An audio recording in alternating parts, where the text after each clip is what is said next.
Hello အားလုံးပဲမင်္ဂလာပါ podcast ဖိုင်ဒါလေးကနေပြီးတော့ပြန်လဲကြိုဆိုလိုက်ပါတယ်ဒီကနေ့မှာတော့ပုံမြင်လေးတစ်ပုဒ်ပြောပြပေးသွားမှာဖြစ်ပါတယ်ကလေးမလေးတယောက်ကအဖေနဲ့ရန်ဖြစ်ပြီးတော့ဒေါသပုံထားပြီးတော့အိမ်ပေါ်ကနေပြီးတော့ဆင်းသွားခဲ့တယ်နောက်တစ်သက်လုံးဒီအိမ်ကိုလုံးဝပြန်မလာတော့ဘူးလို့တော့သူကဆုံးဖြတ်ထားတာပေါ့နော်တနေ့ကုန်အပြင်မှာရှောက်သွားနေရင်းနဲ့ဆော့ဆချင်းမှာတော့လွတ်လပ်ခြင်းကိုခံစားရတယ်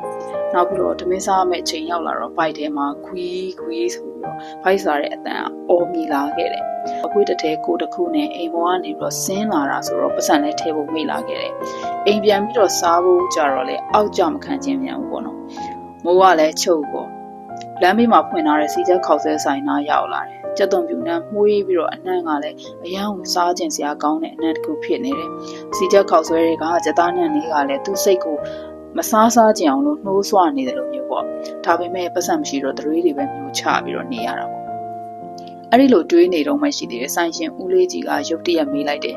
ဒီကသမီးလေးစီချက်ခောက်ဆွဲမှမလို့လားလို့ပြီးတော့သူမရှက်ရှက်နဲ့ဟုတ်တယ်ဒါပေမဲ့သမီးမှပတ်စံပါမလားဘူးဦးလေးရဲ့လို့ပြောလိုက်တယ်အဲ့နဲ့ဆိုင်ရှင်ဦးလေးကြီးကတဟားဟားနဲ့ရေးလိုက်တာပေါ့ကိစ္စမရှိဘူးဒီနေ့ဦးလေးလည်းအရင်ကြည်နေပြီဆိုတော့ဒီတပွဲဦးလေးကျွေးမယ်သွားခုံလုံးမှာသွားထိုင်ကြီးဆိုပြီးတော့ပြန်ဖြေတယ်ဒါနဲ့သူမကကိုယ့်ရဲ့နားကိုယ်တော်ကိုမယုံနိုင်ပဲဖြစ်သွားတယ်ဦးလေးကြီးကိုဦးကြောင်ကြောင်ကြည့်ပြီးတော့ဦးလေးကြီးလက်ညှိုးထိုးပြတဲ့ထိုင်ကုန်မှာပဲသွားထိုင်လိုက်တယ်တိတ်မကြဘူးဦးလေးကြီးစီကနေပြီးတော့စီချက်ကောက်ဆွဲမှုလေးတစ်ပွဲလာချပေးတယ်သူမဘိုက်စာနေတာနဲ့တကယ်ကိုပဲအမြန်ဆုံးနည်းနဲ့စားပစ်လိုက်ပြီးဆိုင်ရှင်ဦးလေးကြီးကိုပြန်ပြောတယ်ဦးလေးကြီးကအရန်သဘောကောင်းတာပဲမကပြောလိုက်တယ်။အော်ဘလို့ကြောင့်ဘာဖြစ်လို့လဲလို့ဦးလေးကြီးကပြန်မေးတယ်သူမကဟုတ်တယ်လေသမီးနဲ့ဦးလေးကြီးကတီးလည်းမသိဘူးသမီးပေါ်အရန်ကောင်းတယ်သမီးအမေနဲ့များတခြားစီပဲသမီးပေါ်တစ်စက်ကလေးတောင်မှမကောင်းဘူး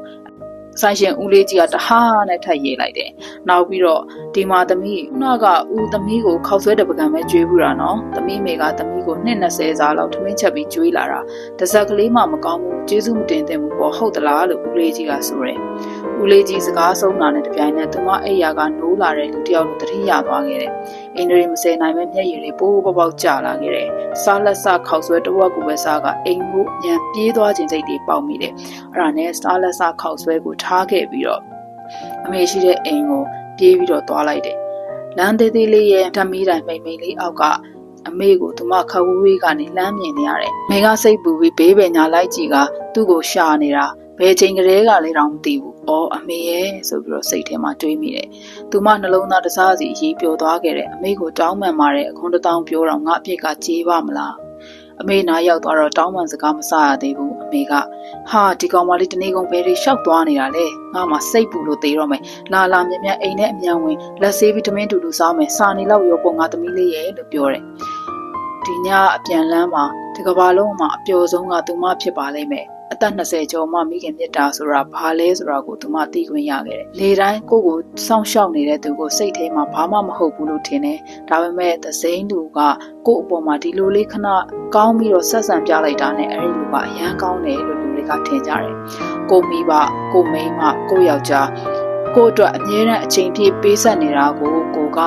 ဒါကသူလှုပ်တဲ့ဝတ္တရားလေးဆိုပြီးတော့တွေးထင်ကြတယ်။ပြီးတော့ကျေးဇူးတင်ဖို့လည်းမေ့နေကြတယ်။ဒါအပြင်နည်းနည်းလေးရှော့ပြီးတော့ကောင်းပြလိုက်တာနဲ့ကိုကအပြစ်ပြောချင်သေးတာဒါပေမဲ့သစိမ်းလူက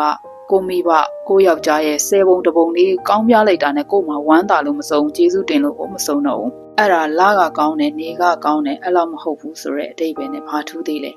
နေကအမြဲထွန်းလင်းနေတယ်လူတွေကသူ့ရဲ့အလင်းရောင်ကျေးဇူးကိုမေ့နေကြတယ်အဲ့ဒီလိုပဲမိဘနဲ့ကိုရဲ့ဇနီးခင်မုန်းကကိုပေါ်ကောင်းနေရတဲ့သူတို့ရဲ့နှွေးထွေးမှုတွေကိုမေ့လျော့နေကြတယ်ဘာမှမဟုတ်တဲ့ကိစ္စအသေးဖွဲလေးကိုကူညီတဲ့လှလို့အလင်းနဲ့သစိမ်းသူတွေကိုကြတော့ကျေးဇူးတင်လို့ကိုမစုံတော့ပြန်ဘူးတဲ့